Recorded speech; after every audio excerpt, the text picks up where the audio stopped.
காலம் மாறும், காயமும் மாறும். பொறுமையாக இருந்தால் வாழ்க்கை மீண்டும் பூக்கும். இன்றைக்கி ஒரு சின்ன கருத்தோடு நம்ம விலாக் ஸ்டார்ட் பண்ணலாமா? இன்றைக்கி நாம் பிரைட்ஸ்மெய்ட் மெஹந்தி போடுறதுக்காக வந்திருக்கோம். வீட்டை பாருங்களேன், ரசித்து கட்டியிருக்காங்க. ரசிகண்டா நீங்கள்.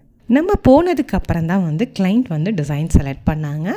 ட்ரெடிஷ்னல் தான் செலக்ட் பண்ணாங்க. ஃப்ளோரல் பேட்டர்ன், நிறைய க்ரீப்பர்ஸ் இருக்கிற மாதிரி செலக்ட் பண்ணியிருந்தாங்க. டிசைன்ஸ் யூனிக்காக இருந்துச்சு.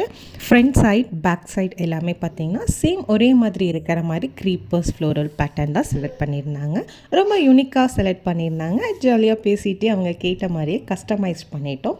பேக் சைட் டிசைன்ஸுமே சூப்பராக இருந்துச்சு அவங்களுக்கு. ஈவனாக ஃப்ரண்ட் சைடுமே செம்மையாக இருந்துச்சுங்க. நைட் டைமில் இந்த வீட்டோட வியூ பாருங்கள். வாவ், செமையாக இருக்குல்ல. போட்டு முடிச்சுட்டு அப்படியே கிளம்பிட்டோம். என் ஹஸ்பண்டும் ரொம்ப நேரம் வெளியே வெயிட் பண்ணிகிட்ருப்பாரு போல். அவருக்கு ஒரு ஹாய் சொல்லிவிட்டு அப்படியே அடுத்த ஸ்லாட்டுக்கு நாங்கள் கிளம்பிட்டோம். இந்த வீடியோ உங்களுக்கு பிடிச்சிருந்தா லைக் பண்ணுங்கள், ஷேர் பண்ணுங்கள்.